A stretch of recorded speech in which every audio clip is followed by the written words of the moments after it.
Assalamualaikum warahmatullahi wabarakatuh. Halo anak-anak, bagaimana kabar kalian hari ini? Ibu harap kalian semua dalam keadaan sehat. Amin. Nah, sebelum kita awali pembelajaran hari ini, ayo kita ucapkan basmalah. Bismillahirrahmanirrahim.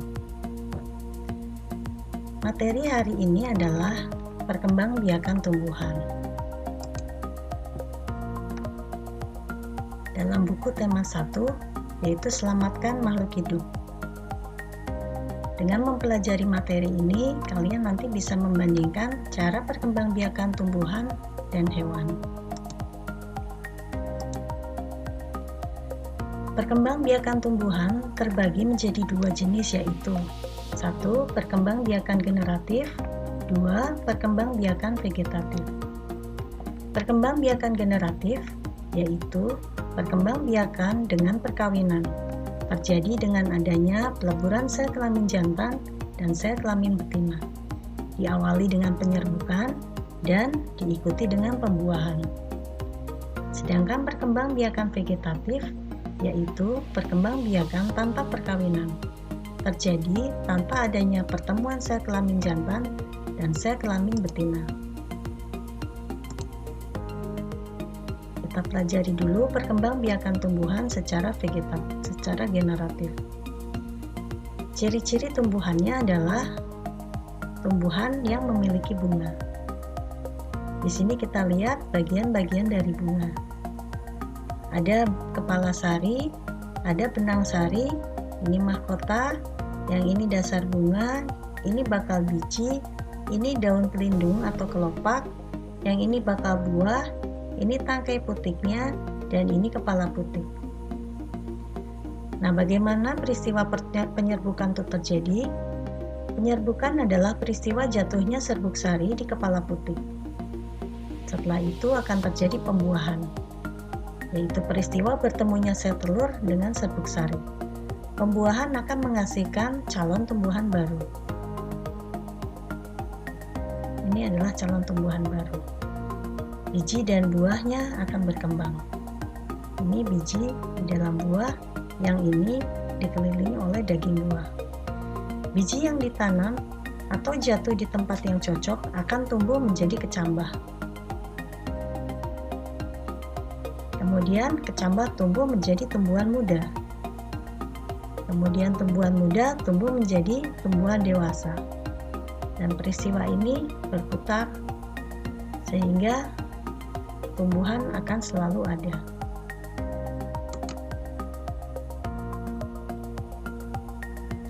Ada beberapa jenis penyerbukan. Yang pertama adalah penyerbukan sendiri. Penyerbukan sendiri terjadi dalam satu bunga. Serbuk sari jatuh ke kepala putik bunga tersebut. Kemudian yang kedua adalah penyerbukan tetangga. Peristiwa ini, serbuk sarinya jatuh ke kepala putik bunga yang lain tetapi masih dalam satu tanaman. Yang ketiga, penyerbukan silang. Serbuk sarinya jatuh ke kepala putik bunga yang berbeda tumbuhan, tetapi jenisnya masih sama. Yang terakhir adalah penyerbukan bastar. Serbuk sari jatuh ke kepala putik bunga yang lain yang jenisnya berbeda. Ada beberapa perantara penyerbukan.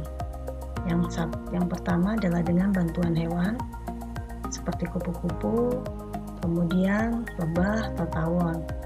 Kemudian dengan bantuan angin, biasanya untuk pohon jagung. Kemudian ketiga dengan bantuan air untuk pohon talasia. Kemudian yang keempat dengan bantuan manusia.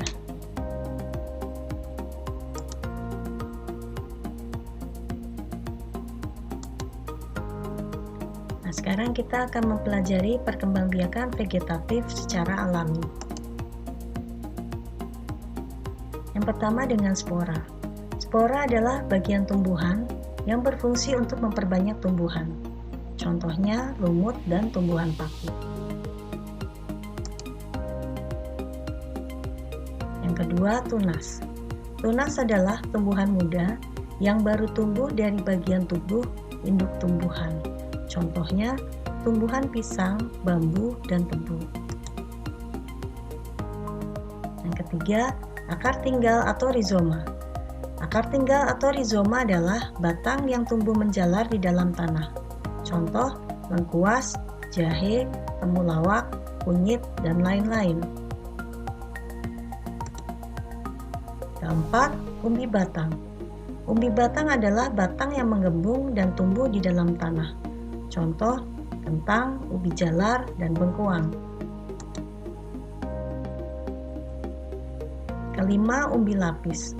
Umbi lapis adalah lapisan-lapisan daun yang mengelilingi batang. Contoh, bawang merah, bawang putih, dan lain-lain. Yang keenam, umbi akar.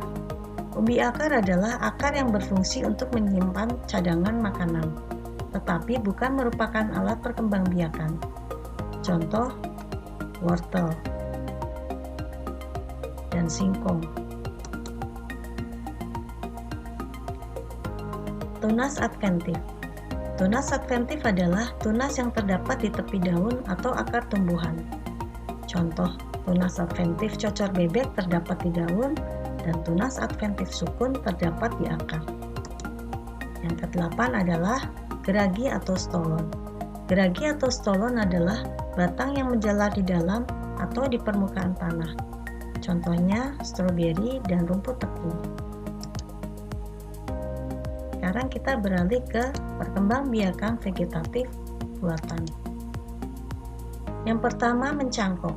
Mencangkok adalah perkembangbiakan vegetatif buatan dengan cara mengupas kulit batang dan membungkusnya dengan tanaman humus agar akar dapat tumbuh pada bagian batang yang dikupas tersebut. Ini adalah tahapan mencangkok.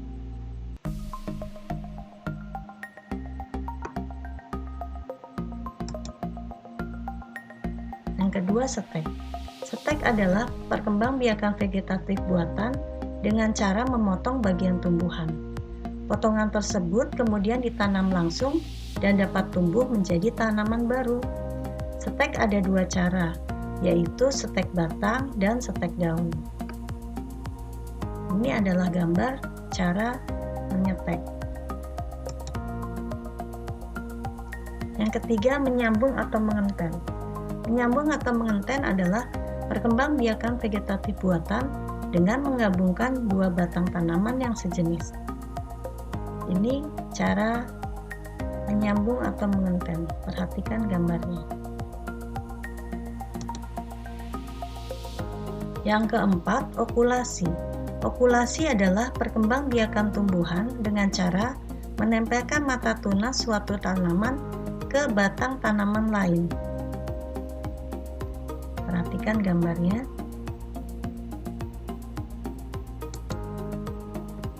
Yang kelima, yang terakhir adalah merunduk. Merunduk adalah perkembangbiakan vegetatif buatan dengan cara merundukkan atau membenamkan bagian batang suatu tumbuhan di dalam tanah. Perhatikan gambarnya.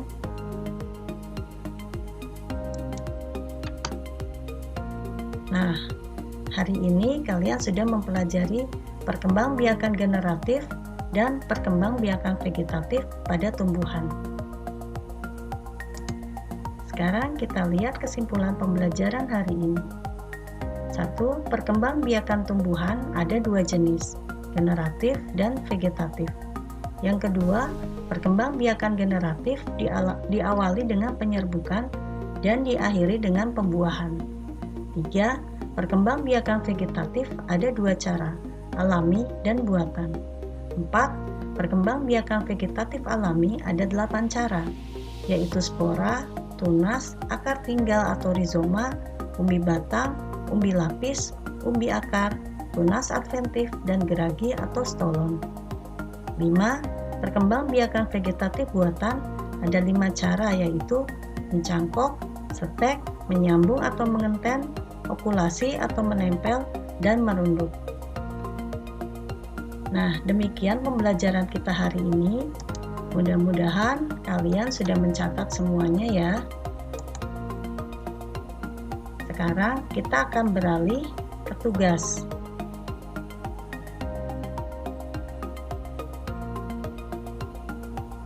Tetapi jika kalian belum selesai mencatat, nanti kalian bisa mengulang video ini kembali. Sekarang kita perhatikan tugasnya. Yang pertama adalah tugas proyek. Kalian harus menyiapkan biji cabai, kemudian daun bawang, bawang merah, tetapi kalian juga boleh mencoba tanaman yang lainnya. Kemudian kalian siapkan juga polybag dan media tanam seperti kompos. Kemudian biji cabai dimasukkan ke dalam polybag ke-1, daun bawang ke polybag ke-2, bawang merah ke polybag yang ketiga.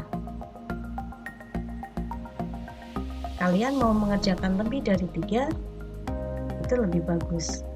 Nah, tanaman tersebut harus kalian siram secara teratur. Kalian amati setiap hari, dicatat, difoto setiap tahap pertumbuhannya. Waktu pengerjaannya 2-3 minggu. Setelah itu, kalian harus membuat laporan pengamatan hasil praktek disertai gambar atau foto. Yang kedua, tugas portofolio IPA. Kalian siapkan kertas HVS, beri garis tepi 2 cm, beri nama, kelas, dan tanggal. Siapkan penggaris, spidol warna, dan lem kertas. Yang ketiga, siapkan gambar-gambar yang dibutuhkan. Yang keempat, buatlah karya tentang perkembangbiakan tumbuhan. Kalian memakai spidol warnanya, tulisannya boleh warna-warni. Kerjakan dengan rapi. Waktu pengerjaannya 2 hari.